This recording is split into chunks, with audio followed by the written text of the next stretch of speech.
할렐루야. 반갑습니다.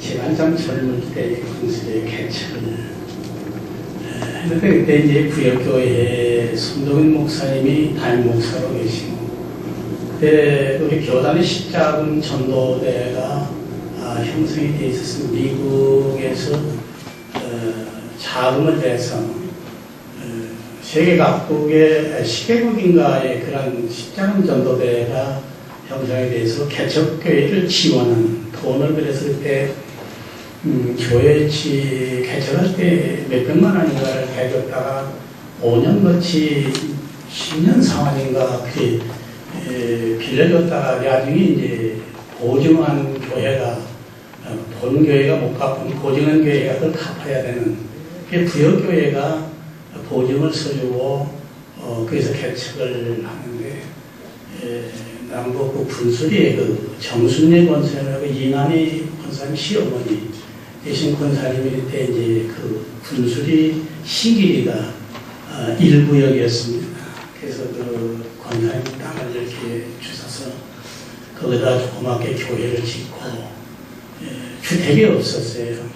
그래서 저는 그 당시에 이제 신학교에 다니고 있을 때인데 이 조금 너머에서 그 조그마한 새방을 얻어서 아이들 세우고 살고 있을 때였습니다.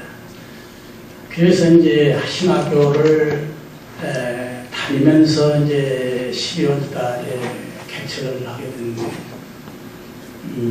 그때 이제 그 십자군 전도에서 교단 목사를 몇 개월인가를 파송을 해서 지원을 해주도록 그렇게 제도가 됐습니다.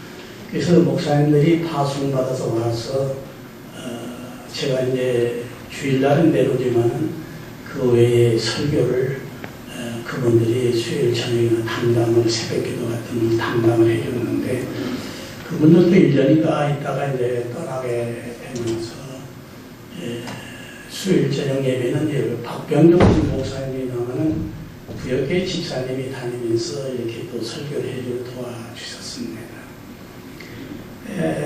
근데 그때 이제 주택이 없는 상황에서 교회만 딸랑 정했는데 제가 여기서 이제 새벽 기도에도 차변도를 타고서 거기를 새벽 기도 다니고 있습니다. 분수가 지금은 뭐 참 좋아졌습니다만 비가 오거나 겨울이 눈이 녹으면 땅이 질어가지고 참 다니기가 매우 불편한 동네였어요. 그래서 지금은 아스팔트가 다 깔려지고 좋은 환경이 됐습니다만. 그래 한번 제가 이제 아까도 장로님하고 그런 말씀을 드렸습니다만, 새벽 기도에 갔는데 정순의 권사님이 설 때가 됐다고 그래서 떡을 해먹으라고 쌀을 한 마리인가를 이렇게 주시더라고요. 자전거 뒤에다 그걸 싣고서 오는데 날씨는 춥고 그러니까 저도 몰랐어요. 집에 와서 보니까 그 쌀 부대가 떨어져 버린 거야. 덜썩거려가지고 그냥 떨어져서 잃어버리고 왔어요. 그래서 동네에서 방송을 해서 쌀 잃어버린 분 찾아가라고 제가 찾아온 기억도 있고, 사택에 오셔서 이제 사택을 짓는데 우리 이난희 권사님 아들 그 청년 때인데 같이 흙벽돌을 빼가지고 같이 주택을 쌓았어요. 사택을 쌓았어요. 방금 가고 부어고 그 참 여름에 그거 쌓느라고 참. 그래서 아까도 이난희 권사님 물어봤지만 그 아들이 참 힘써서 그 사택을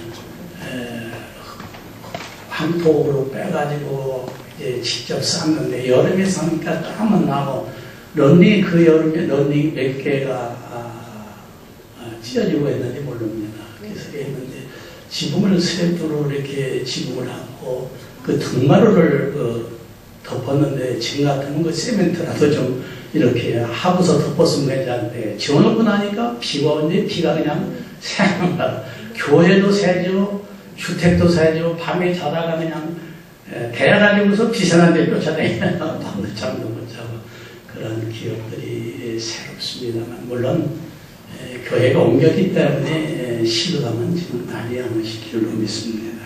하여튼 그렇게 개척했는데, 그래서 그때 이제 한 구역, 신길이와 분수리와 한 구역을 떼어주셔서 우리 강성구 장로님 청년 때죠.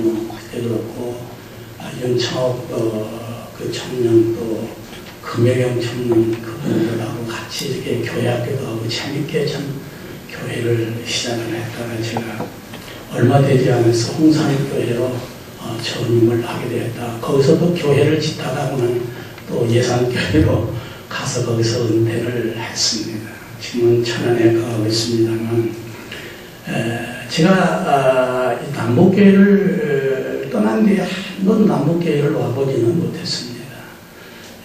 그래서 우리 김은 목사님이 천안서 만나서 여기 가신다고 해서 제가 그전에는 그런 얘기도 안 했고, 남북교회 내가 개척학자라고 얘기했더니 그러냐고 반갑게 그러시면서 오늘 이 성미사 파송 예배에 좀 말씀을 전해달라는데 제가 좀 나이가 80입니다. 금년에. 뭐 기억력도 그렇고 책도 제 막내 자식이 지금 목회하기 때문에 다 남기려고 그래서 뭐 자료도 없어요. 그래서 이제 혼자 끙끙대고 말씀을 좀 준비했습니다만 내용이 부실하고 조직적이고 섬세하지는 못합니다. 어쨌든 제가 목회 경력에서 얻은 지식과 그런 영감을 통해서 몇 말씀 전해드리고자 합니다. 주님께서 부활하신 후 40일 동안 이 지상에 계시면서 하나님 나라의 일을 말씀하시다가 승천하시기 직전에 둘러보였던 그 제자들에게 지상에서 마지막 유언과 같은 부탁의 말씀을 주셨습니다. 오늘 사도행전 1장 8절 여기에 기록되어 있는 말씀이죠. 너희가 성령을 받고 권능을 받거든 유대와 사마리아와 예루살렘과 유다와 사마리아 땅끝까지 이르러서 내 증인이 되라고 당부하셨습니다. 이 말씀은 우리 예수님의 유언과 같은 말씀이 옳습니다. 그 말씀은 선교는 주님의 지상 명령이라고 하는 뜻이 있습니다. 주님께서 마지막으로 세상을 떠나면서 제자들에게 당부하신 말씀, 유언과 같은 말씀. 우리 세상에도 자녀들이 부모의 유언의 말씀을 지키라고 애쓰는 것이 없습니다. 그것이 인간의 인정이에요. 그래서 이제 선교는 우리 주님의 지상 명령이라고 말들을 하고 있는 거예요. 그렇기 때문에 주님이 당부하신 지상 명령이라. 물론 선교는 이제 국내 선교와 해외 선교를 이렇게 구분해서 오늘날 경략을 세우고 시행하고 있습니다만 국내 선교는 대개 그저 전도라고 이렇게 말하게 되어지고 선교하면 해외 선교에 중점을 두고 의미를 부여하고 있습니다. 교회의 처음 탄생은 예수님이 승천하시는 모습을 목격한 제자들이 오순절 날에 마가의 다락방에 120여 명의 제자들이 모여서 기도를 하고 있었을 때에 기도하는 중에 성령이 호련히 하늘로부터 급하고 강한 바람과 같은 소리가 있어서 저희 앉은 자리에 온 자리에 가득하게 임하더니 또 불의 효 같은 역사가 그들의 머리 위에 임함으로 말미암아서 이제 그 혀가 갈라지는 것 같은 그러한 뜨거운 역사가 일어나게 됨으로 인해서 그들이 계속해서 모여서 기도하고 이제 말씀을 듣고 그래서 초대 예루살렘 교회가 지상에서 처음으로 탄생을 하게 된 것이 었습니다. 물론 교회라는 말은 마가복음 26장에 예수님께서 제자들과 더불어 빌립보 지역을 거르고 빌립보가 어딥니까? 이렇게 먼저 나이 먹은 일이 자꾸 잃어버려요. 걷고 있는 중에 주님이 제자들에게 세상에는 나를 누구라고 생각하고 있느냐 했더니 혹은 선지자 중에 한 사람 혹은 모세, 엘리야 등등으로 말했을 때에 그러면 너희는 나를 누구라고 말하느냐 그랬더니 베드로가 나서고 주는 그리스도시요 살아계신 하나님의 아들이라고 하는 신앙 고백을 했을 때 주님이 이걸 내게 알게 하는 것은 사람이 아니라 하늘에 계신 아버지라. 너는 베드로라. 이 반석 위에 내가 교회를 세우리라. 그리시야. 교회를 세우리라는 말씀을 주님이 최초로 베드로의 신앙 고백의 답항으로 교회라고 하는 말이 나왔습니다.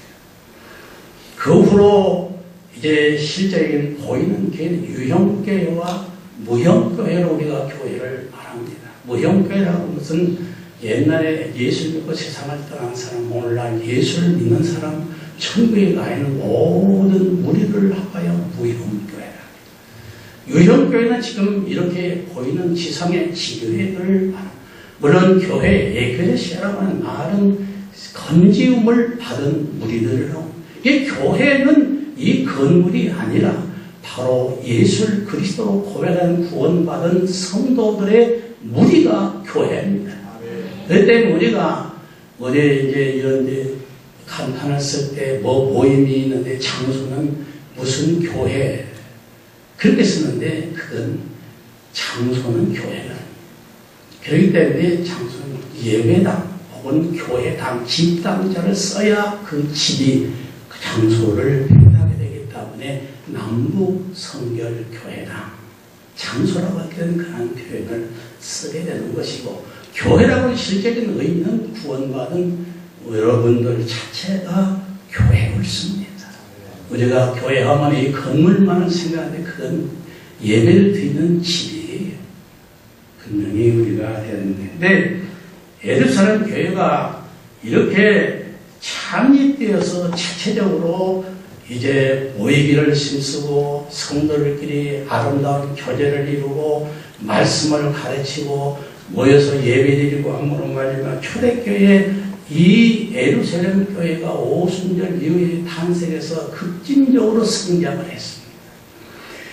그래서 하나님의 말씀이 점점 왕성해서 예루살렘에 있는 제자의 수가 더 힘이 많아졌는데 그 예루살렘 교회가 이 주님의 말씀을 잊어버리고 자체적으로만 모이기를 힘쓰고 기뻐하고 예배드리고 교제하고 그렇게 신앙생활을 해야지 나아가서 교회를 이제 세우고 전도하여 세우고 확장하는 일에는 관심을 갖지 않았습니다.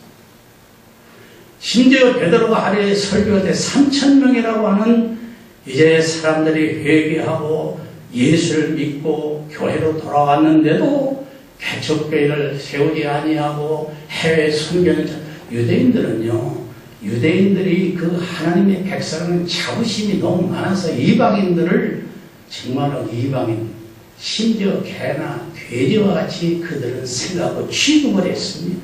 이게 자존심이 그들이 선명이라고 하는 자존심이 대단히 강한 민족이기 때문에 이방인에게 전도를 하려고 하는 생각을 먹지 않았습니다. 근데 하나님은 전도하라고 하신 것이 아닙니다. 그러니까 하나님의 뜻이 어긋나게 되는 거예요. 그래서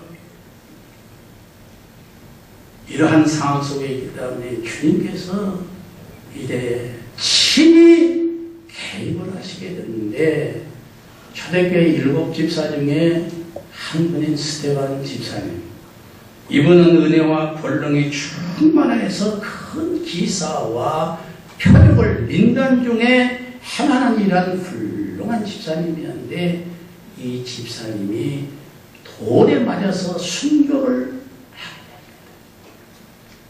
스데반 집사님이 이렇게 돌에 맞아 순교한 일로 인해서 이 예루살렘 교회에 핍박이 오게 됩니다.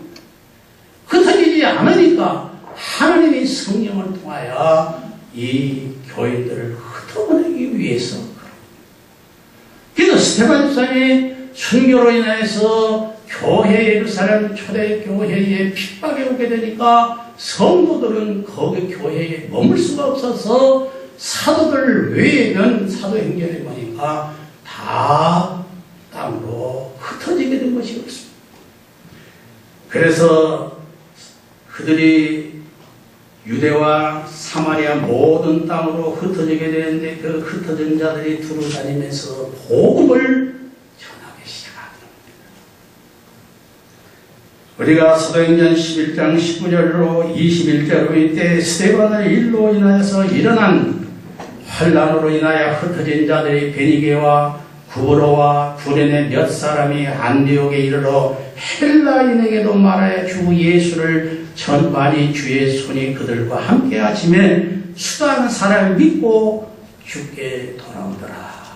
헬라는 이방인, 안디옥은 지금 터키 지역에 있는 수리아 안디옥입니다. 안디옥에도 두 군데 지역이 있지요. 근데 이 수리아의 안디옥에 그건 헬라인들 지역입니다. 이방인이죠. 유대인들이 개나 돼지로 취급하는 거기에까지 복음이 전하게 되니까 많은 사람들이 예수를 믿게 되고 그들이 모이게 되니까 이방인 지역인 안디옥에 이방 두 번째 교회가 탄생하게 된 것이 었습니다. 이렇게 해서 안디옥에 최초로 이방인 선교사가 선교회가 탄생되는데, 그런데 해외로 선교사를 파송하는 것은 초대교회인 예루살렘 교회가 아니라 이 이방인에 세워진 안디옥 교회에서 처음으로 해외 선교사를 파송하게 된 것이 선교의 역사입니다. 출발점이에요. 예. 오늘 본문 사도행전 13장 2절로 3절에 보면요, 주를 섬겨 금식할 때 성령이 가라사대 내가 불러 시키는 일을 위하여 바나바와 사울을 따로 세우라 하시니 이에 금식하며 기도하고 두 사람에게 안수하여 보냈다고요. 보내니라. 외국으로 보냈다고 말이에요. 선교사를 이 이방인 교회에서 안디옥에서 최초로 바나바와 사울이라는 선교사를 안수해서 해외 선교사로 파송을 하게 된 것이었습니다.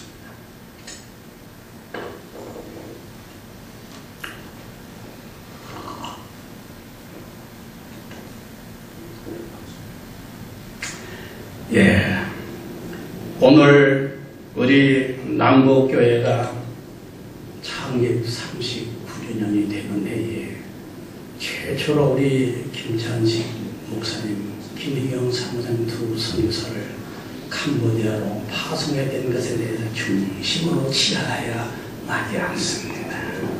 선교는 직접 선교와 간접 선교로 우리가 나누어서 생각을 할 수가 있는 것입니다.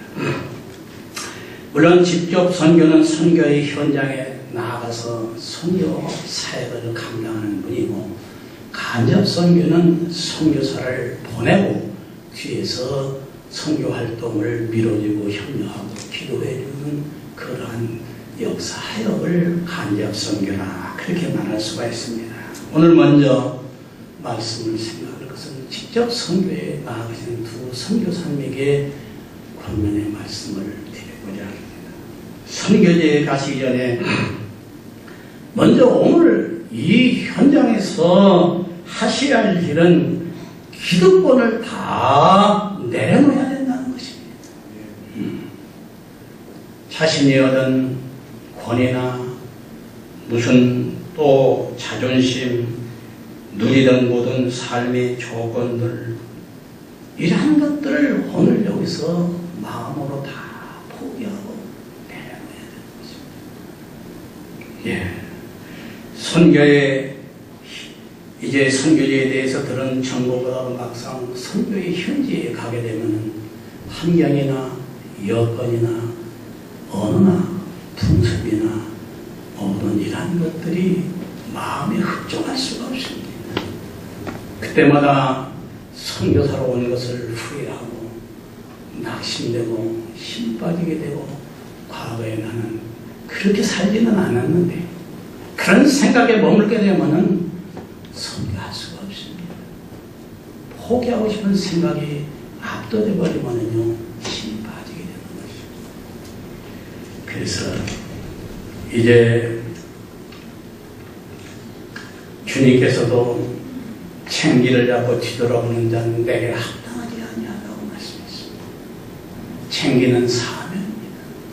사명을 받고 사명을 감당할 때 세상의 것을 생각하고 옛날을 생각하고 뒤돌아보는 것은 주님께 합당하지 않다고 말씀을 하신 거예요. 서울대학교 동양사학과 학부와 대학원을 졸업하고 미국에 가서 하버드 대학에서 중동지역학 및 역사학으로 박사학위를 받자마자 안락한 미래의 보장과 인간의 기대를 전부 내려놓고 몽골의 선교사로 거친 미국 보스턴 캠브리지 영학 장로교회로부터 평신도 선교사로 파송받아 한국의 500인의 선교회가 몽골의 수도인 울란바토르에 설립한 이레교회를 말씀 사역으로 섬기게 된 내려놓음이라고 하는 책을 지은 저자 이용규 선교사님은 인생의 모든 평안의 기득권을 내려놓고 하늘로부터 채워지는 평안의 진정한 특권을 깨닫고 누릴 것을 말하고 자아가 못 박히는 내려놓음만이 진정한 행복을 택하는 그리스도의 출발점인 것을 온몸으로 증거하고 있습니다. 또 모든 것을 내려놓고 하나님이 지시하시는 대로 가기도 하고 멈추기도 한다는 뜻에서 현재 실크로드를 중심으로 펼쳐진 말세 진원의 도도한 복음 전파의 흐름은 그의 영적 관심사이자 향후 헌신을 지속하고자 하는 주요 선교 영역이기도 하다고 그의 내려놓음이라는 책의 서문에 기록하고 있습니다.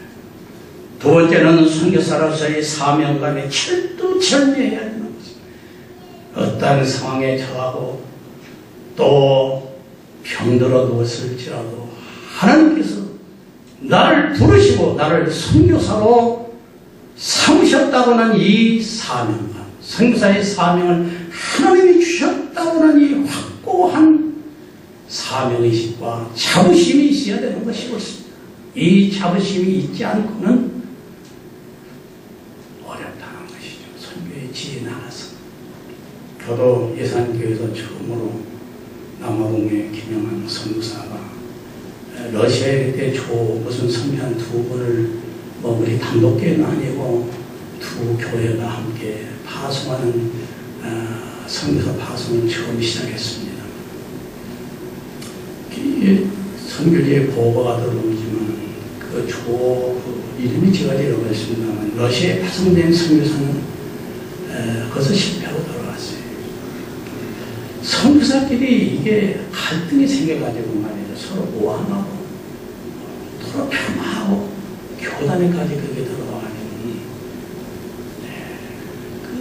그 사람 조선교사를 대보면 사람이 진실하고요. 외국어 대학 나와가지고 서울시대 나와가지고 그러는데 그게 서로 이제 모함하고 막 이 외국에 가서 한국 선교사끼리 그 짓을 하고 이런 일들이 그보다 더 참 엄청난 일들이 선교의 현재가 일어나게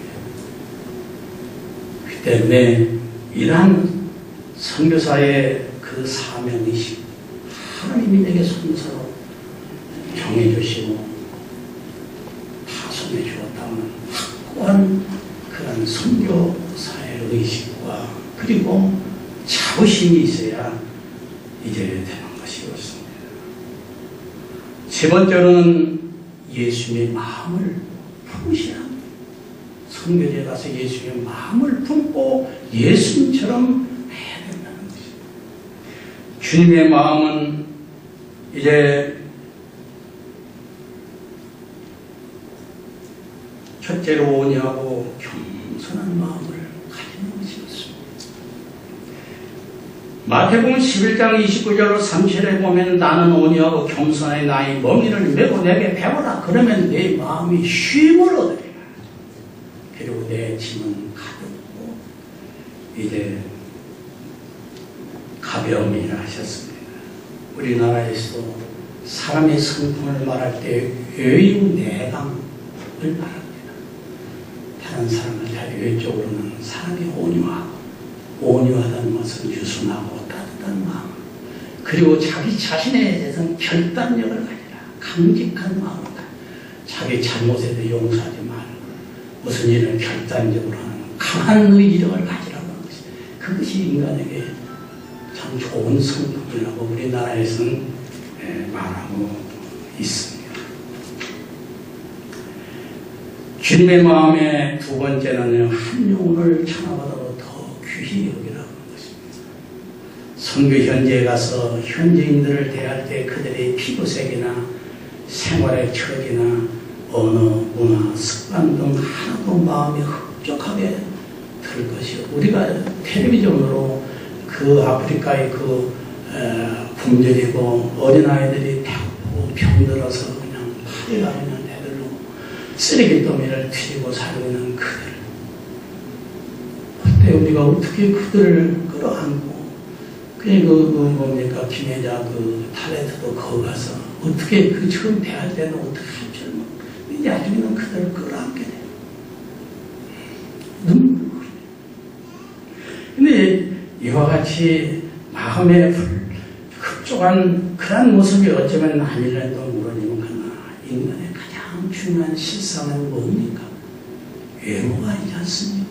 코 올리는 그들이나 피부색이 너무 검은 그들이나 헐고 병들고 절고 굶주려 배만나고 많은 그들의 모습이 아니라 그 속사람 하나님이 세상을 가장 아름답게 창조한 인간의 영혼, 그 영혼을 하나님은 사랑하십니다. 그래서 이 영혼을 구원하기 위해서 말씀이 육신을 입고 이 땅에 오신 분이 예수 그리스도였습니다.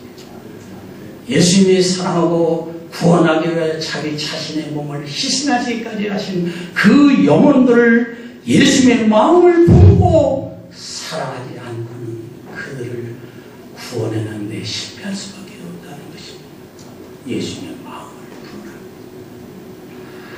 예수님 마음의 세 번째는요, 섬김과 희생정신이 없습니다. 마태복음 20장 28절에 인자가 온 것은 섬김을 받으려 함이 아니라 도리어 섬기려 하고 자기 목숨을 많은 사람의 대성물로 주려 함이라고 말씀하셨습니다. 섬김과 희생정신이 없인 어려운 환경에서는 구령사업을 하기 힘들 수밖에 없습니다. 그래도 그곳에 가서 대접을 받으러 가는 것도 아니고 자기 자랑하러 가는 것도 아니지 않습니까? 좀 오래된 이야기입니다만은 본 교단의 한 선교사님이 두 딸을 데리고 이 동남아 지역에 선교사로 파송되어 간 적이 있었습니다. 하루는 두 딸을, 어린 딸을 집에다 놓고 현지인들이 사는 산골로 신방을 갔는데 그만 난로와 과에 대해서 화재가 일어나 두 딸이 희생을 당했습니다. 그래서 낙심하고 조국에 한국에 돌아와서 몇 해를 있었는데 그들의 마음에 선교지에 그들이 생각이 나서 다시 그 두 달 잃었던 선교지에 다시 들어간 일이 있었습니다.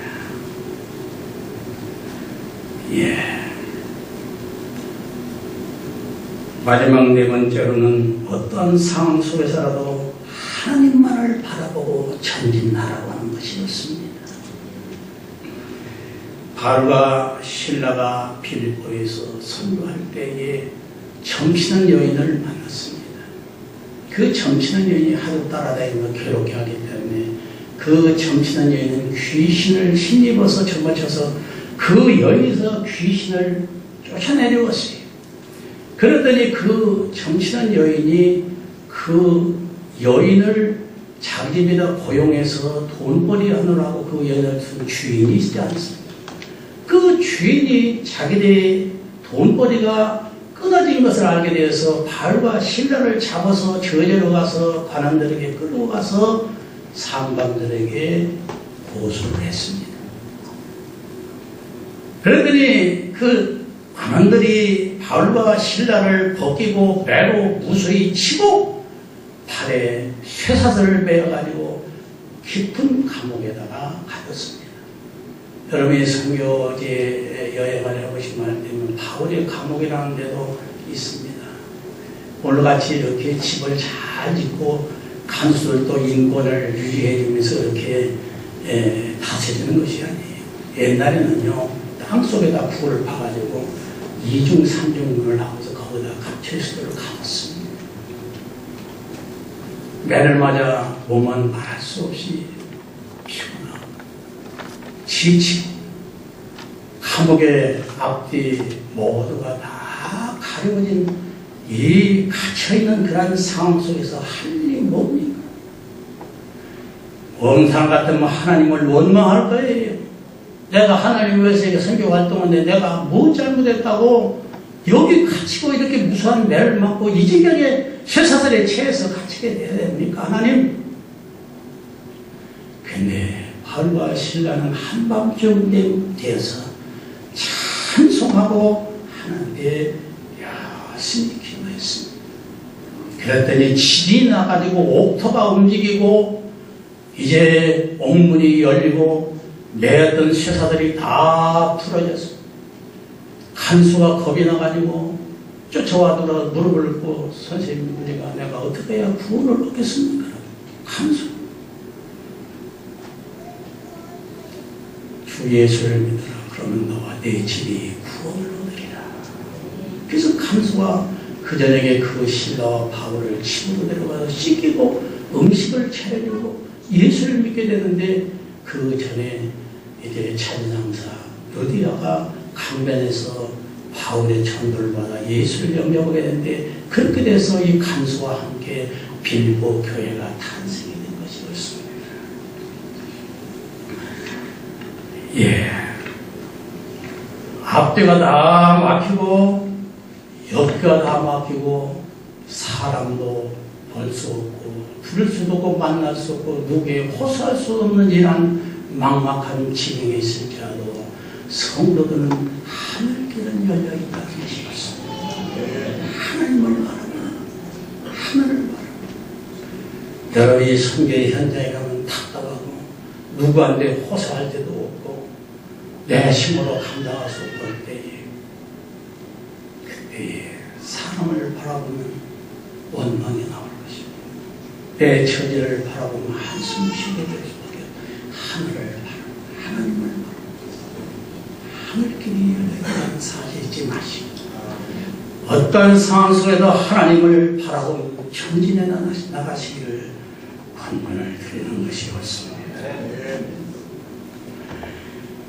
또한 마태복음 14장 22절로 24절에 보면요 예수님께서 보리떡 5덩이 물고기 2마리에 5천을 먹인 12만 남은 역사를 이루시고 예수님께서 제자들에게 배를 타고 먼저 앞서 건너가라 말씀하니 자기는 기도하러 산에 올라갔어. 기도하신 뒤에 한밤병 되어서 배가 육지에서 수리나 떠나서 바람이 거스림으로 물결을 인하여 고난을 당하더니 제자들이 햇사람들이 여럿이 있지 않아요. 그 갈릴리 바다에서 고기잡이한 사람 베드로를 비롯해서 요한이나 물결이 심하니까 그들이 어찌할 줄 모를 때 예수님 밤 4경에 물 위로 걸어가서 그들에게 가까이 갔습니다.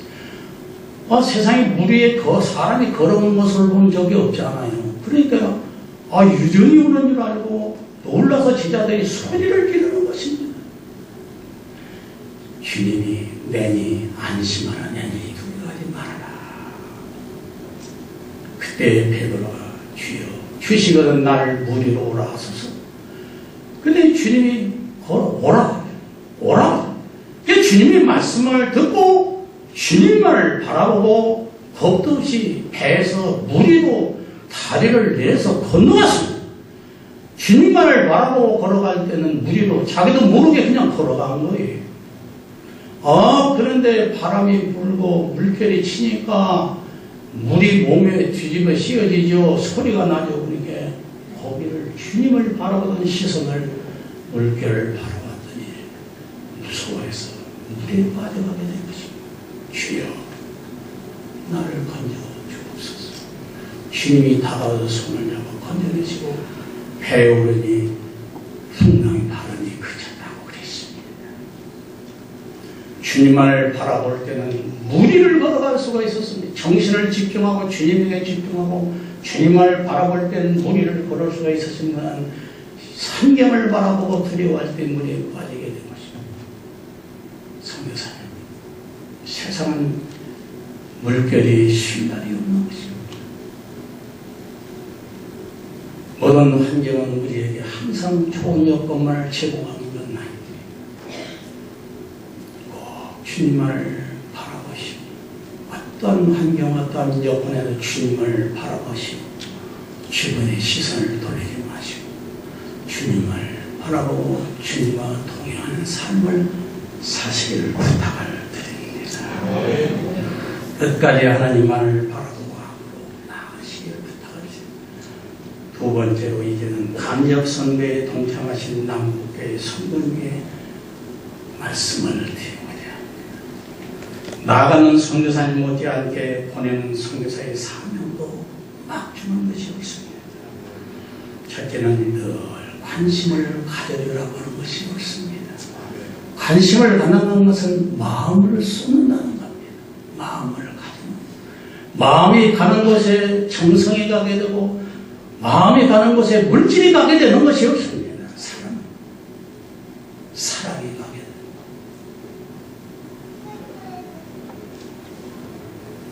됩니다. 성유사를 파손해놓고 제대로 뒷받침을 하지 못한다면 현장에서 선교하시는 선교사님들도 실패할 수밖에 없습니다. 함께 실패합니다. 실패한 경우들이 대단히 많습니다. 바울과 실라가 안디옥에서 안수받고 선교사로 파송받았을 때에 그때 마가 요한이라고 하는 사람이 함께 동행을 했습니다. 근데 그는 그 바보섬에서 배 타고 다른 섬으로 구브로 섬으로 가는데 그만 예루살렘으로 돌아가고 말합니다. 물론 선교사는 아닙니다만 선교사 동행해서 따라갔던 마가 요한이 그 마가 요한의 다락방에서 교회가 탄생한 거예요. 그 선교를 따라갔는데 이 젊은이가 그만 예루살렘으로 돌아가고 말았습니다.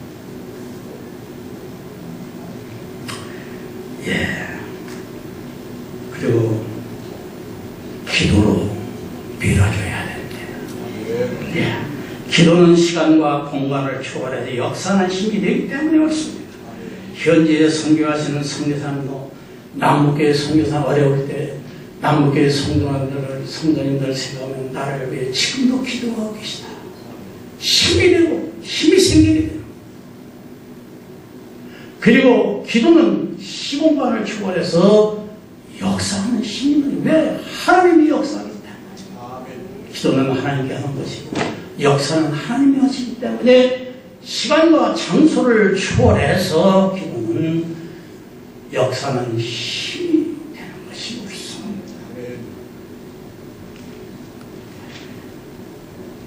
우리가 사도행전 12장 1절로 19절에 보면요, 헤롯 왕이 손을 들어 교회 중 몇 사람을 해하려 할 때에 요한의 형제 야고보 장로를 죽였습니다. 12제자 중에 한 분인 이 야고보 장로가 제일 먼저 순교를 당했어요. 그리고 베드로도 죽이려고 잡아서 옥에다가 가둬놨습니다.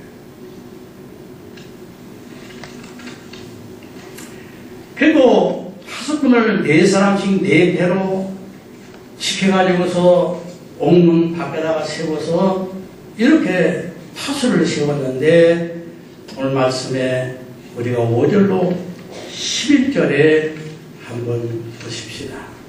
여러분 207쪽을 신약성경 207쪽을 여시면은 이제 거기에 말씀이 한번 같이 보십시다. 찾으셨습니까? 5절로 11절 5절 말씀을 한번 봅니다. 이에 베드로는 목에 갇혔고 교회는 그를 위하여 간절히 하나님께 뭐하더라? 기도하더라. 베드로가 갇혔을 때에 예루살렘 성도들이 간절히 밤을 새워가면서 기도했다는 것입니다. 그때 어떤 역사가 일어나느냐? 헤롯이 잡아내려고 하는 전날 밤에 베드로가 두 군사 틈에서 두 쇠사들에 묶여가지고서 누워 자는데 파수꾼들이 눈 밖에서 옥을 치더니 호련히 주의 사제가 곁에 서매 옥중에 광채가 조용하며 또 베드로의 옆구리를 쳐 깨워 가로되 급히 일어나라. 쇠사들이 그 손에서 벗어진지라. 천사가 가로되 띠를 띠고 신을 들매라 하거늘 베드로가 그대로 하니 천사가 또 가로되 겉옷을 입고 따라오라 하신데 베드로가 나와서 따라갈새 천사의 하는 것이 참인지를 알지 못하고 환상을 보는 것 하더라. 어잠길에 밤에 깨워서 일어나가지고 이러고 나니까 이게 환상인지 실제 상황인지 환상같이 생각이 베드로가 오리불리오래. 그 파수꾼을 지나고 두 군데를 지나서 철문에 이르렀는데 철문이 철커덕 열리는. 그래서 밖으로 그때서 나와서 찬바람을 쏘고 정신이 들어 천사가 떠나니까 이제야 내가 진실로 하나님께서 헤로데 손에서 유대인의 지배의 나를 벗어나게 하셨구나 깨닫는 것입니다. 성도들이 교회에서 기도할 때 옥문이 열리고 쇠사슬이 풀리고 그가 그 옥에서 풀어났던 역사인 것입니다. 이런 역사는 20세기에도 있었습니다. 시간 관계상 다 말씀드릴 수는 없습니다. 뉴질랜드 출신의 중국교회 전문가로 1988년 아시아 초조 선교회를 설립하여 중국 전도기 차이나반도의 전도로 중국을 대상으로 성경 번역, 반일, 그리고 구제 활동을 했던 이 폴 헤더웨이라는 사람이 쓴 하늘에서 판 사람이라는 책이 있습니다. 이건 중국 사람 이 책 중에 주인공인 리우 진잉이라고 하는 사람이 옥중 생활에서 보면 너무나도 비참해서 못 봐 읽어보고 그 책을 읽어봐요. 똥을 먹이게 하고 내가 나쁘소리를 하고 그 옥중에서 74일 최장 기간을 금식을 3번을 옥중에 가서 90여 년에 체포되어가고 중국의 그 3자 교회 정책에 협력한 게 아니고 가정교회들 창립하고 이 선교 활동을 하고 근데 마지막에 이분이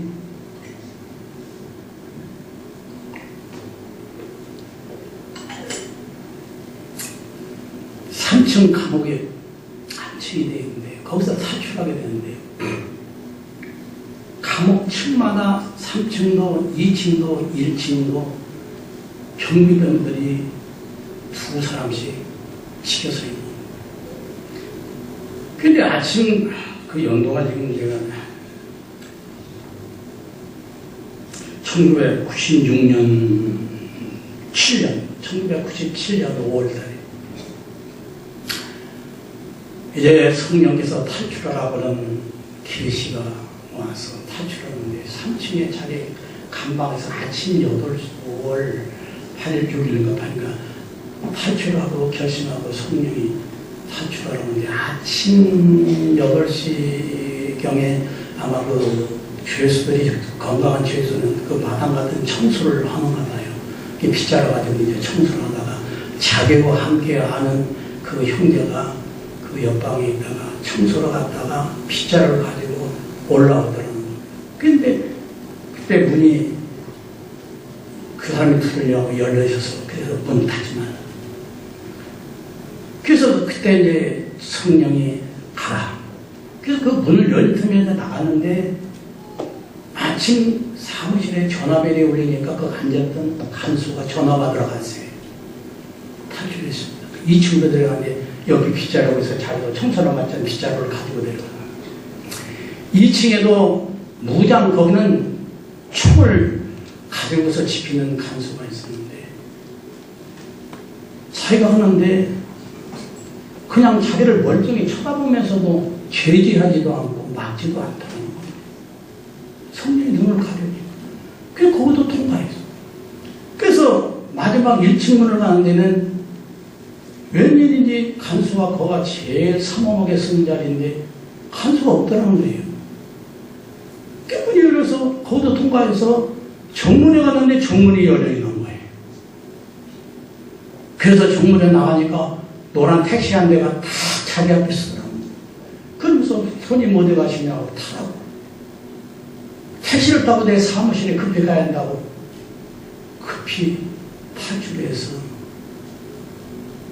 그해 9월 달에 독일로 탈출 과정도 지금 시간이 없으니 말씀 못 드립니다. 비행기 몇 번을 취소당하고 그래서 독일에 가서 지금 독일에서 중국 선교를 돕고 있다고는 그런 내용이 있습니다.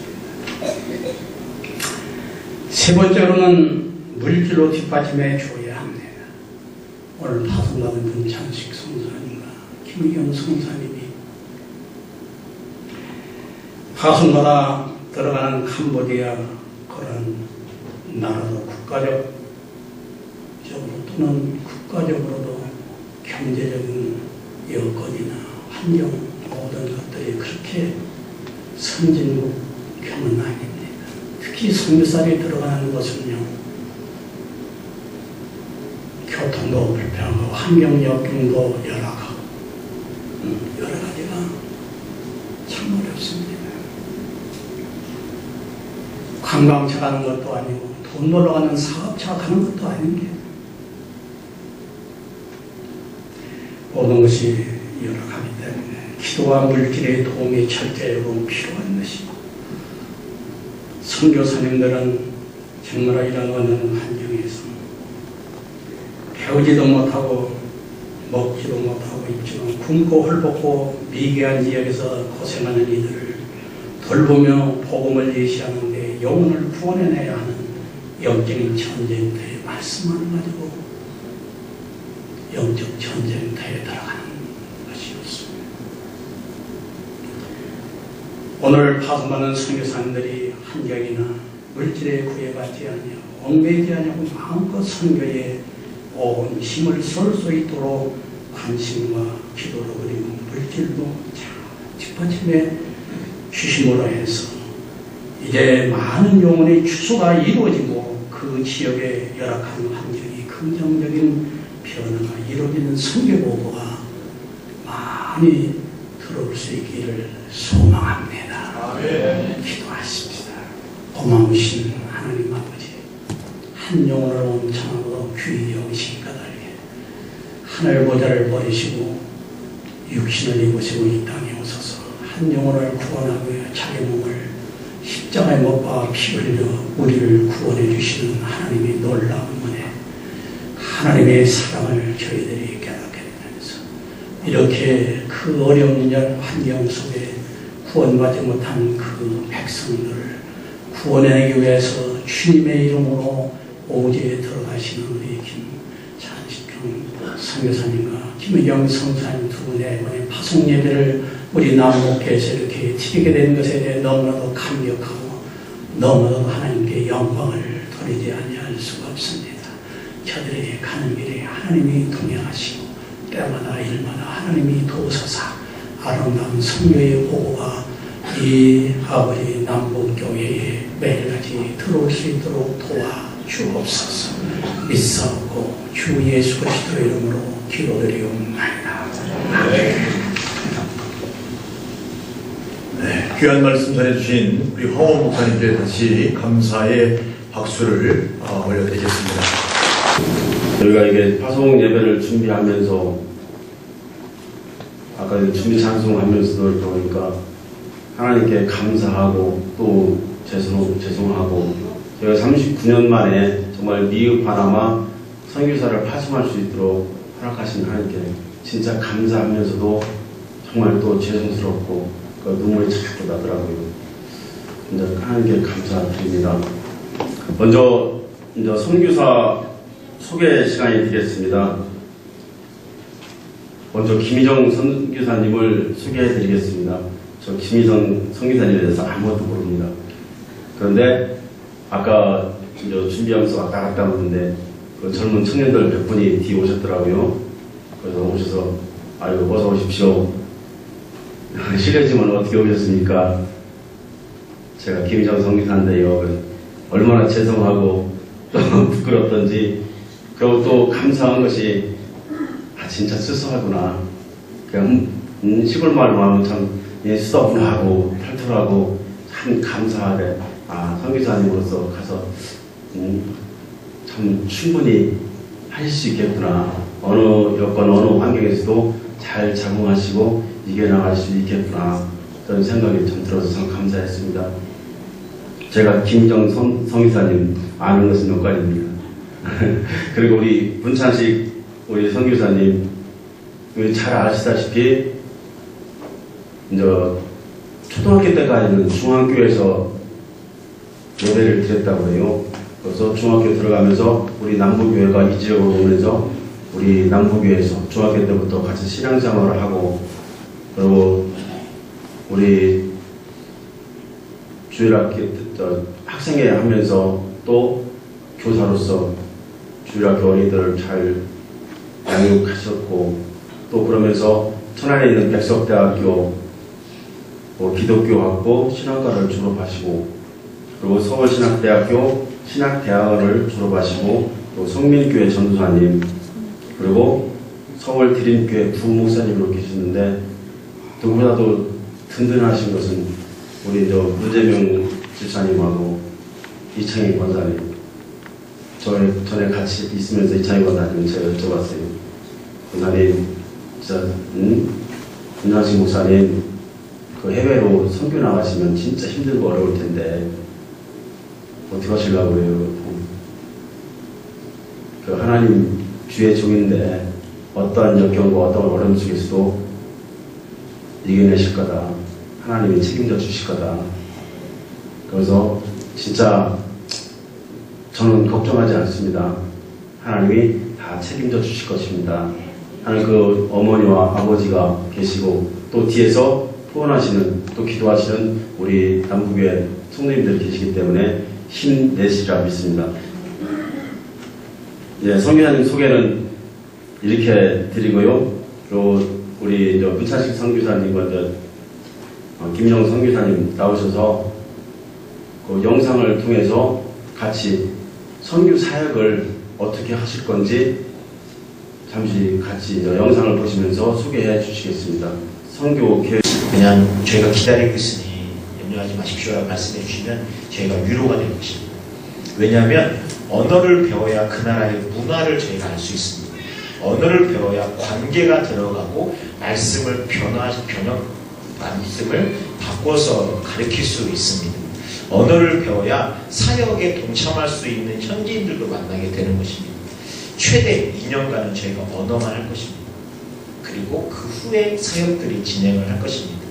미용사역, 양육사역, 현지 교회를 돕는 사역, 이렇게 진행될 것입니다. 그리고 2년 동안 여러분들의 방문을 언제든지 환영합니다. 저희가 좋은 교회들, 현재 사역하고 있는 선교사님들 연결시킬 수 있고요. 그래서 이제 다음 페이지 넘겨주시면, 또 다음 페이지 넘겨주십시오. 이렇게 단기 선교가 이제 여름이나 겨울에 그 땅에 들어가게 됩니다.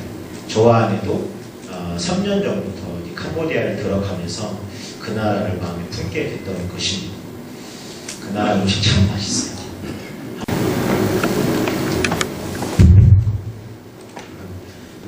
화성장 수여식이 있겠습니다. 성교사님 두 분 잠깐 나와주시죠. 같이 나와서.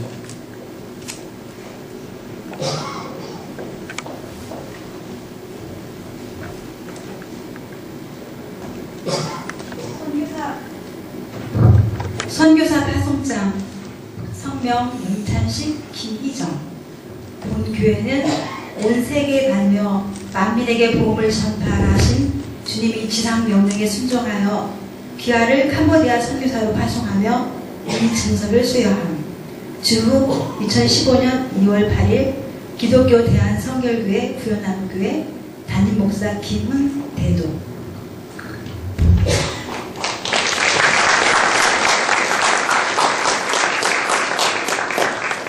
네, 다음은 후원 약정서 및 선교비 전달식이 있겠습니다.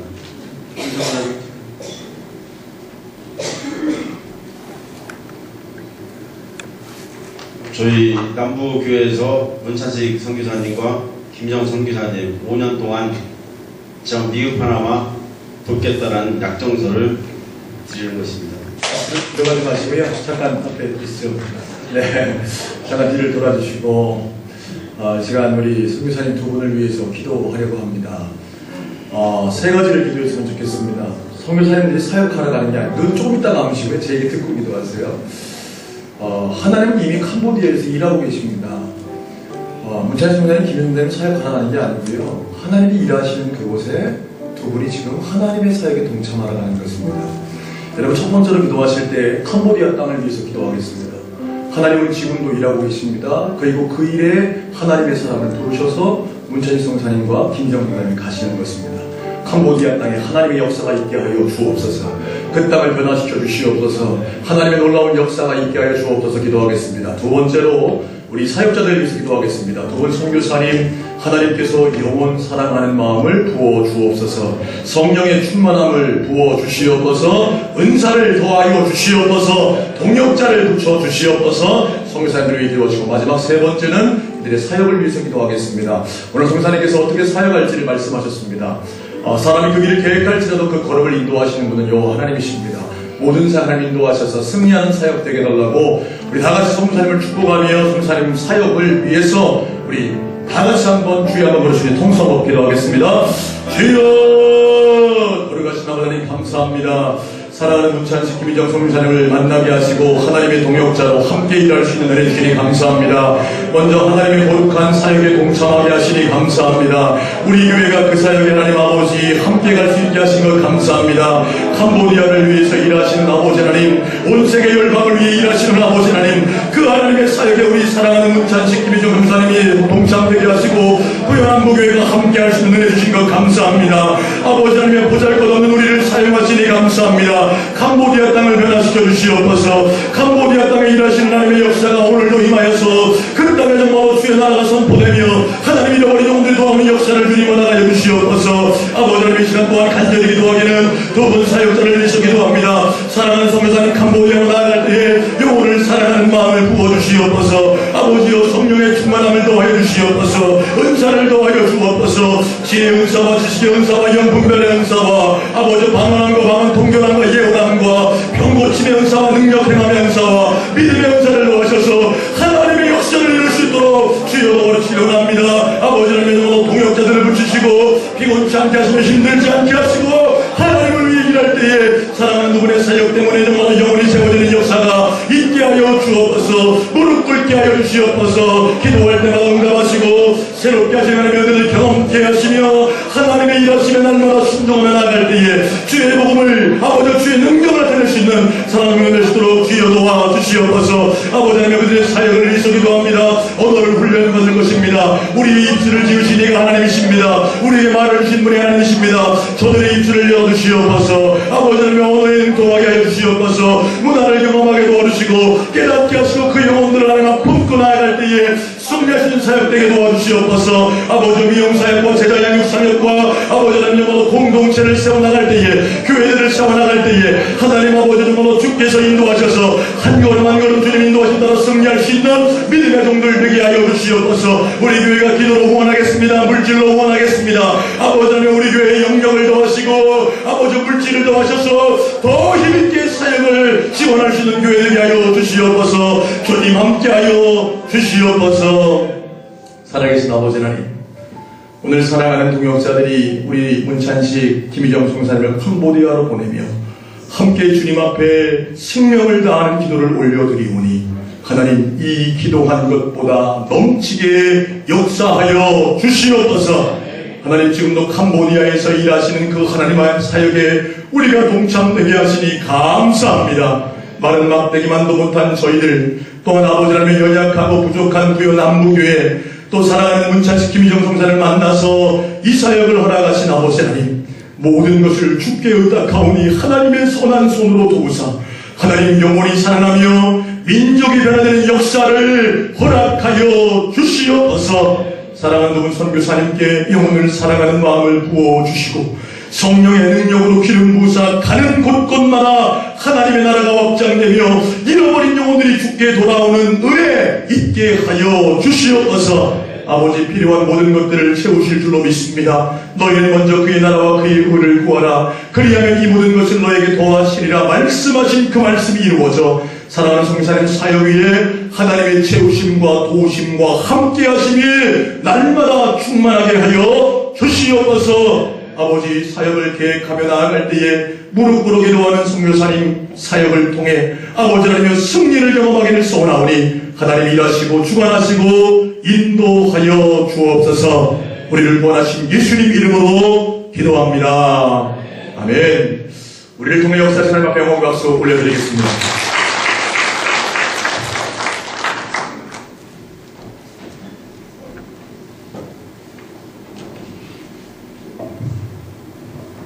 네, 감사합니다. 이번 시간에는 우리 남부교회 원로 목사님이신 허상원 목사님, 우리 두 선교사님과 또 우리 사랑의 공동체 우리 남북의 식구들을 위해서 권면의 말씀 해주시겠습니다.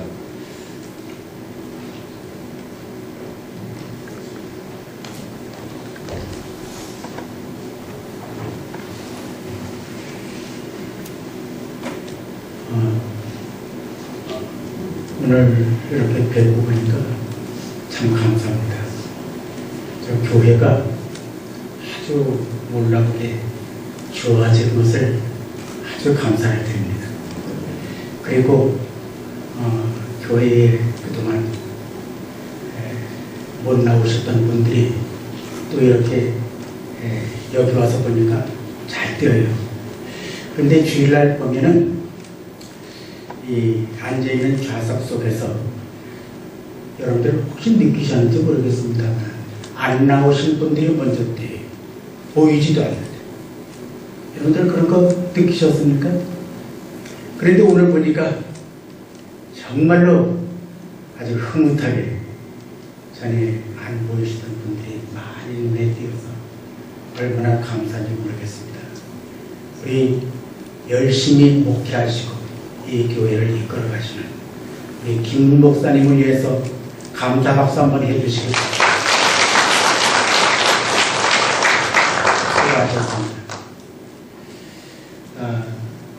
그리고 우리 설교해 주신 황 목사님, 오늘 또 축사해 주신 이 목사님, 이 자리를 빌어서 다시 한번 감사드립니다.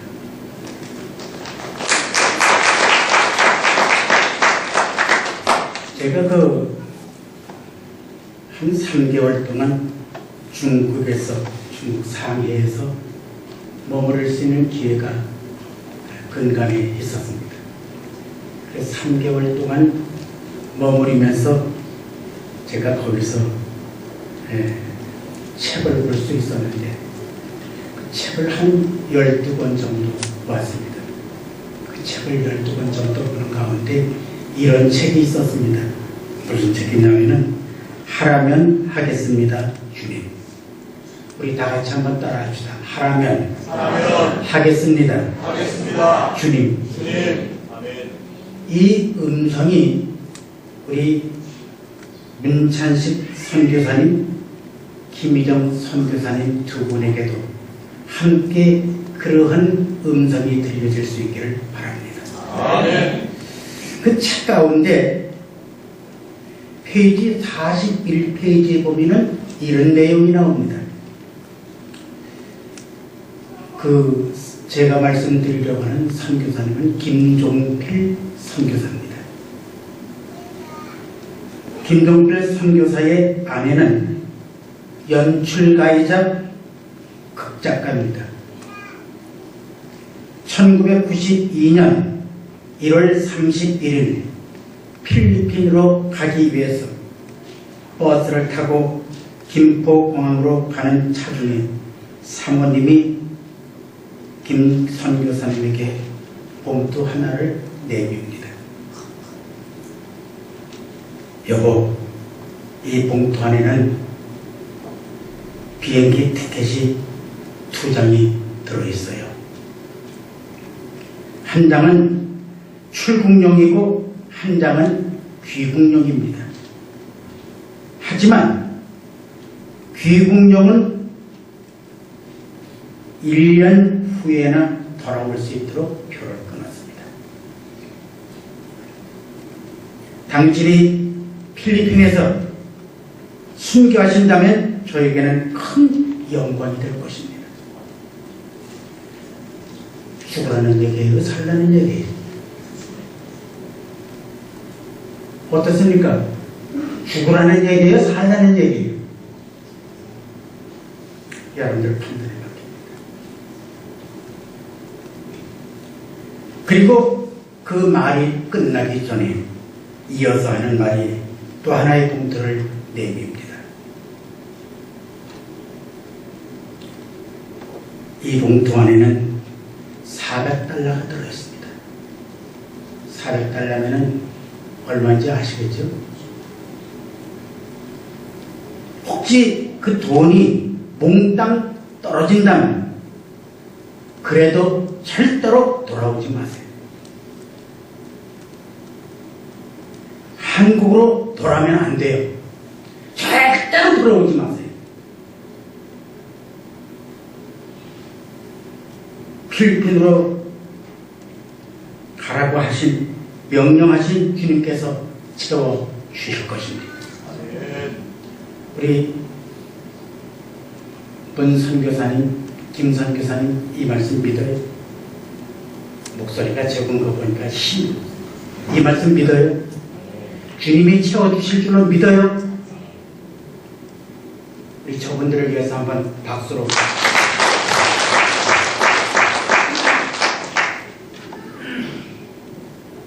그러면서 한 얘기가 그 사모님이 선교사님, 우리는 오늘 저녁에 먹을 때거리가 없어. 그리고 오늘 저녁부터 들어가서 자야 할 시간감이 없어요. 그러나 오늘 저녁 먹을 것도 분명히 채워주실 줄로 믿습니다. 아멘.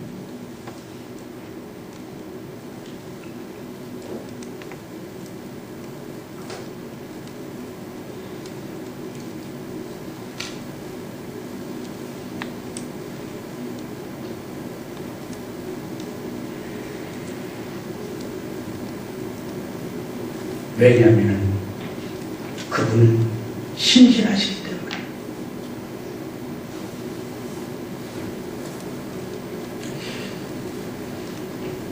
우리 선교사님, 저는 오기 전에 필리핀에서 일하셨던 분의 얘기를 들었고 지금 현지에 있는 그 선교사의 얘기를 들었습니다.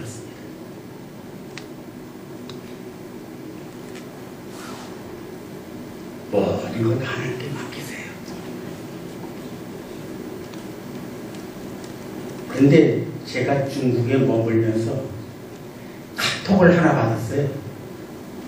무슨 카톡이냐면은 자동차 주인이 집에서 딱 나오더니만 어떤 것을 하느냐면은 가방을 메고 들고 나오자마자 보니까 차에 눈이 하얗게 쌓여있어요. 차에 눈이 하얗게 쌓이는데 그 쌓인 눈을 보더니 열심히 닦아요. 그냥 뭐 가방을 가지고 이리 밀고 저리 밀고 그 가방을 가지고 닦아요.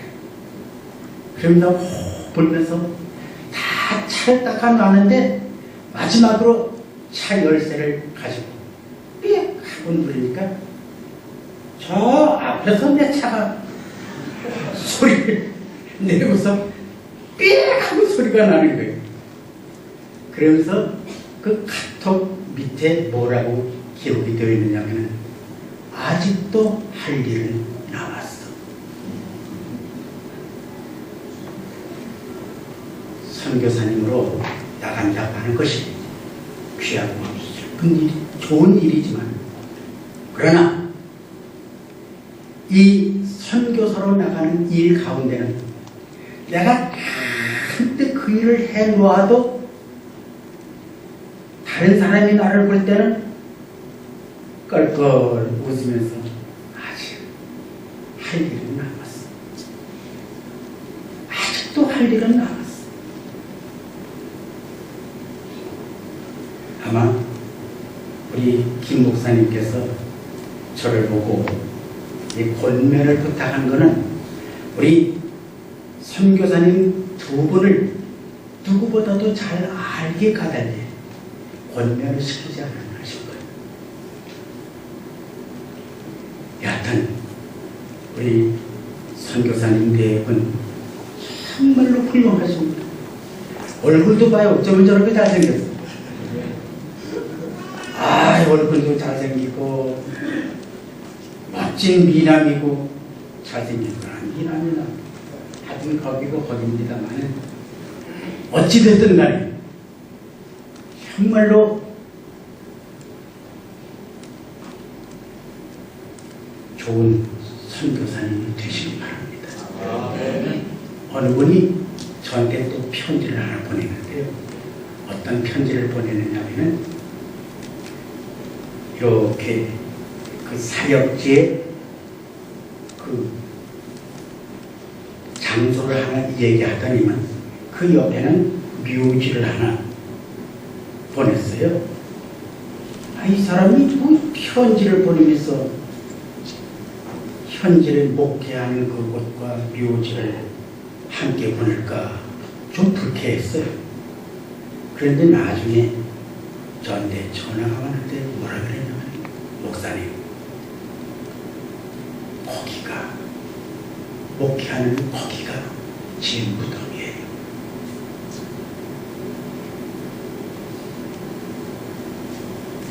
무슨 얘기인지 알라나 모르겠네. 문선 교사님, 목회하는 거기가 내 무덤이에요. 부모님이 들으시면 섭섭하시려는지 모르겠는데 선교사의 사명 죽기까지 최선을 다하는 거기가 내 사역지요 무덤이라는 걸 생각하고 믿음 안에서 승리하시기를 예수님 이름으로 권면을 드립니다. 우리 두 분에게 파송하는 이 교회 우리 모두가 축하하면서 격려와 사랑의 박수 한번 해주시기 바랍니다.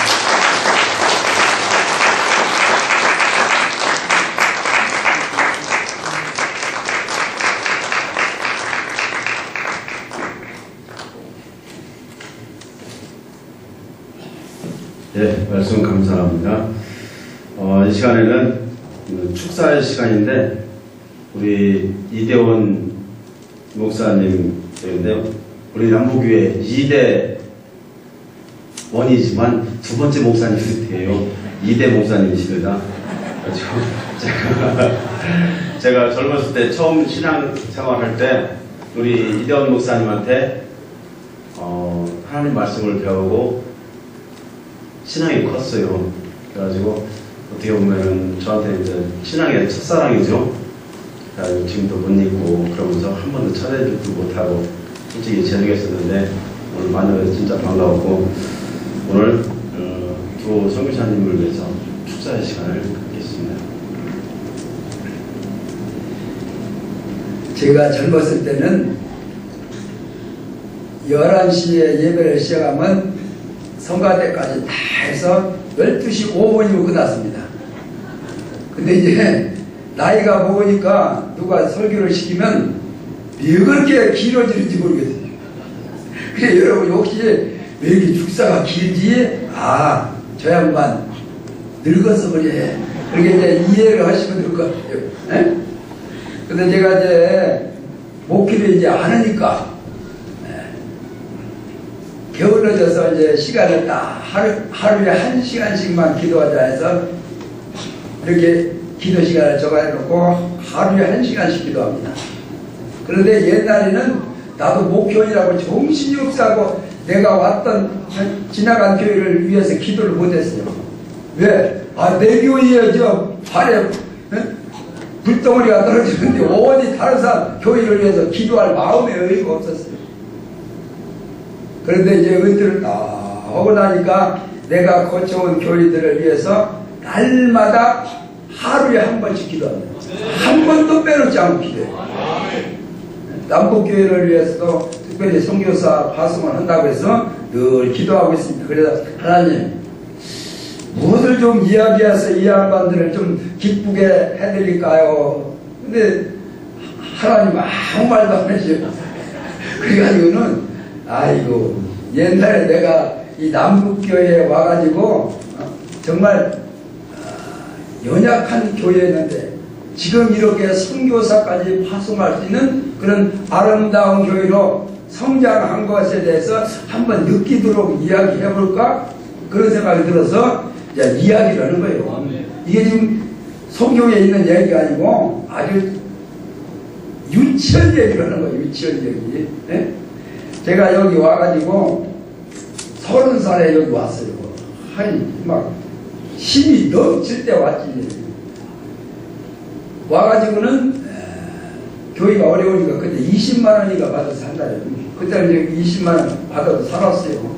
아이들이 큰 딸이 여기 부여 국민학교 다니고 작은 딸은 학교 안 다녔습니다. 그런데 1년 있다가 지금은 뭐 교회마다 차가 있는데 옛날에 차가 없었어요. 오토바이를 탔는데 그것도 120cc는 못 사고 100cc를 샀어요. 옛날에는 오토바이만 타고 다니면서 엄청 대단한 거예요. 목사님들이 자전거 타고 다녔어요. 옛날에. 그리고 이 100cc 오토바이를 타고 이제 우리 할머니 생일을 당해가지고는 앞에는 제일 앞에는 초등학교 다니는 우리 딸, 그 다음에 내가 이제 운전, 그 다음에 내 뒤에는 아직 학교 안 다니는 또 내 딸, 그 다음에 제일 뒤에는 우리 집사람. 우리 늘 탔어요. 옛날에는 아스팔트가 길이 있었나요? 막 덜크덩덜크덩하는 도로예요. 그래서 저기 이제 돈산을 거쳐서 여산이라는 곳이 제 고향이에요. 거기까지 4명을 데리고 갔어요. 갈 때는 잘 갔는데 이렇게 오다가 여기 금중경 지금 선생으로 나간 사람 그 양반 집이 있는 앞에 이제 돈이 있어요. 근데 그 길이 있는데 가다가 오토바이를 쳐박아버려 돈에다.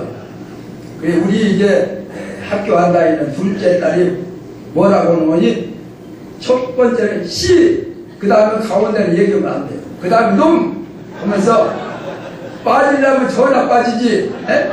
나까지 여기다 처박아 놨다고 욕을 하더라고요. 그래서 왜 내가 이런 얘기를 하냐면 옛날에는 우리 남북교회가 숫자는 어제까지 보였어요. 그래도 약했어요. 어린이 여름 성교학교를 하면은 막 점쟁이 아들 딸만 빼놓고는 군소리 신기들이 다 모여있었어요. 그래서 여름에 어디가 공부할 데가 없어서 윤석돈 그 목사님 뉘에 방을 치워가지고 거기서 공부를 하고 있어요. 그런 기억이 있어요. 그런데 제가 이제 목교할 때 그렇게 약한 교회였는데 이렇게 교회가 성장해서 정말 하나님이 기뻐하시는 그런 이제 선교사를 파송할 수 있게 되어서 참 저도 굉장히 감사해요. 그리고 교회를 와보니까 엄청 잘 지냈어요. 저도 이제 제천 신흥교회 있을 때 제가 가서 교회를 졌는데 우리도 바닥 분수가 100평이요. 근데 내부 반듯하게 전화가지고 벚꽃이 오면 여기로 와 아기자기하게 그냥 잘 지어놨어요. 그래서 이제 여러분이 이제 선교사를 파송함과 동시에 우리 목사님 가만히 보니까 기도도 많이 하고 성령 충만한 것 같아요. 그래서 이제 막 더욱 열심히 기도해서 또 이제 이 교회도 큰 부흥을 이루고 또 이제 선교사 이제 파송을 시작으로 해서 앞으로는 엄청난 많은 정말 하나님의 사람들을 배출하고 또 선교사를 또 보내고 또 하나님께 크게 영광 돌려드릴 수 있는 그런 교회로 성장할 수 있기를 바랍니다. 제 그 큰딸은 서울신학대학원을 나왔어요. 저의 그 큰딸도 처음에는 뭐 일반 대학 2개 나오고 대학원도 이제 2개 나왔어요. 그런데 그 몽골 가서 평신도로서 자기가 선교를 한다는 거예요. 2번이나 공교를 갔다 와서 왜야? 그러지 말고 신학교로 갔다 와라. 또 평신도 이렇게 선교사 갔다가 나중에는 네가 가서 사람들 앞에 섰을 때 사람들 무시할 수도 있어. 그러니까 이왕이면 신학교 나와가지고 가라 해서 신학교 가서 지금 이제 거기서 남편을 만나가지고 중국 선교사로 갔어요. 중경이라고 하는 곳에 갔는데 거기는 그렇게 문화도시는 아니에요. 학생들 대학교는 엄청 많은데 인구도 막 그 도시가 1000만 명이 넘지만은 그렇게 막 화려한 도시는 아니에요. 그런데 거기에서 지금 사역을 한 지가 6년이 됐어요.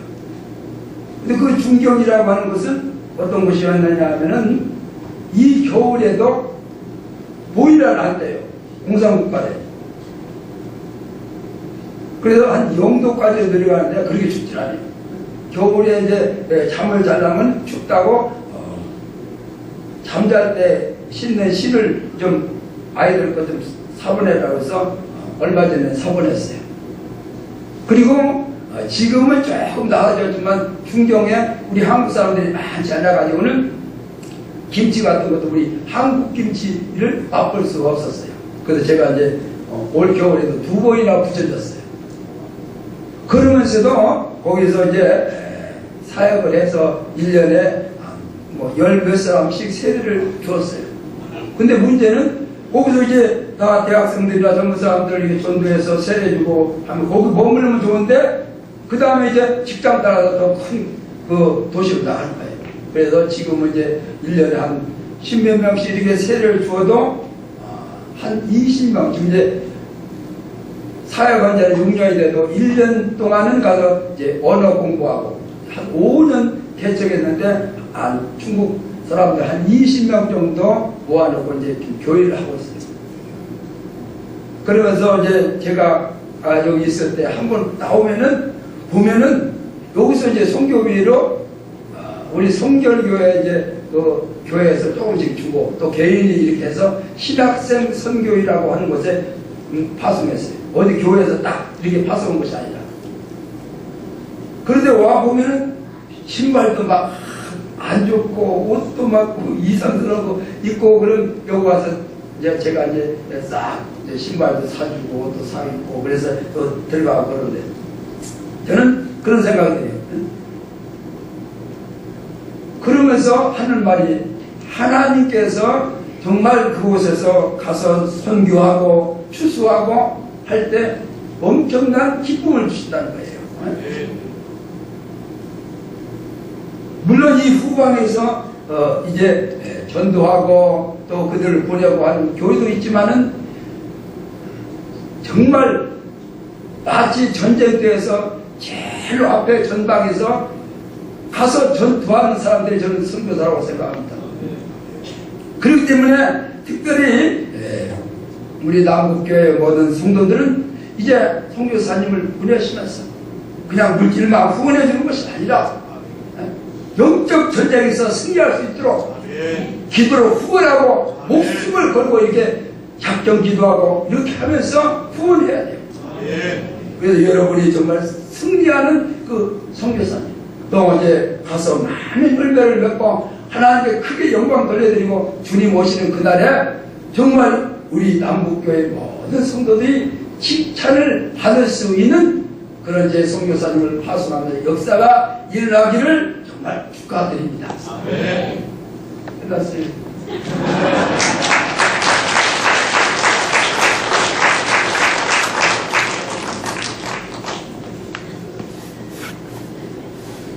목사님 설교하면 12시 5분에 끝났다고 그러는데 11시 예배 드리면 12시 30분이면 예배 끝났어요. 그때 당시 진짜 승질 급하시고 말씀 잘하시고 저 처음 신앙생활을 하는데도 잘못하면 뛰어오나고 눈물이 쑥 빠지어오나고 그래서 지금까지 버티고 있는 것 같아요. 그렇지 않았으면 참 신앙생활을 어렸을 텐데 목사님 감사합니다.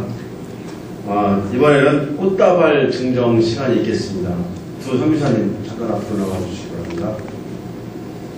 꽃다발 증정은 우리 남부교회에서 제가 볼 때는 제일 예쁘신 우리 권사님, 집사님들 계신 것 같아요. 꽃다발 증정식이 있습니다.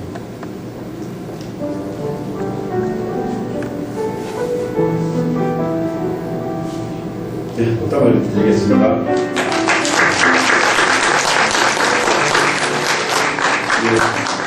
선교지에 가시면은 이렇게 즐거움과 기쁨만 있는 것은 아니겠지만 그 어려움 속에서도 오늘을 기억하면서 어떠한 역경과 어려움을 이겨내시기 바랍니다.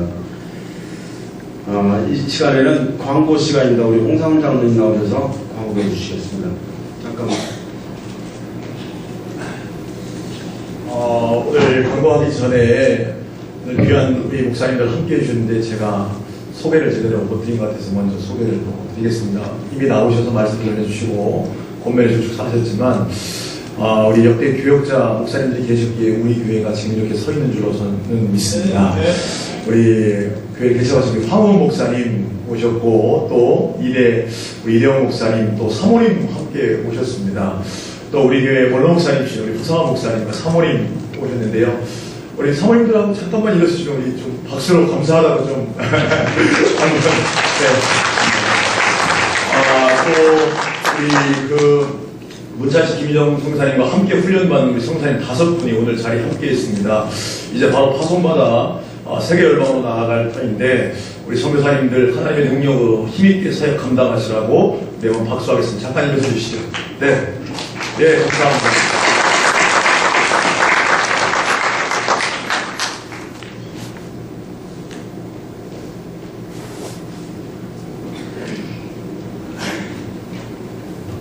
강의 말씀드리겠습니다.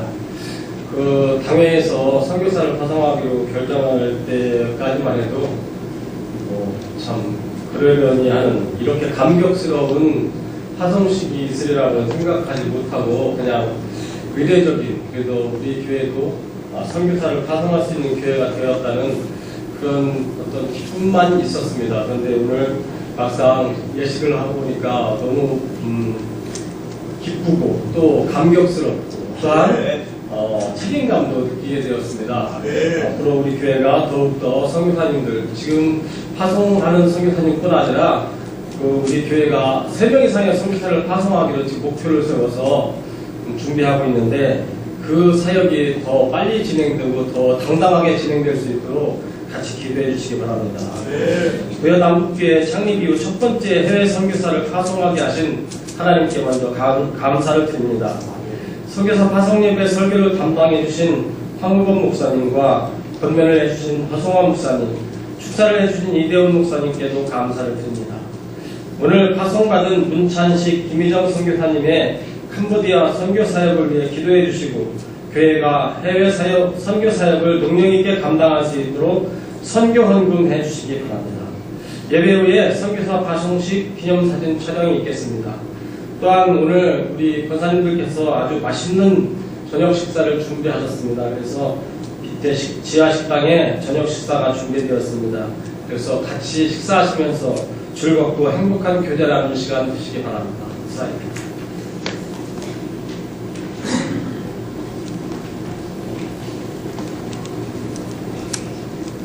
네, 이 시간은 결단의 찬송 시간, 내는 주의 영광을 부래 찬송 우리 찬양단 잠깐 앞으로 나와 주시죠.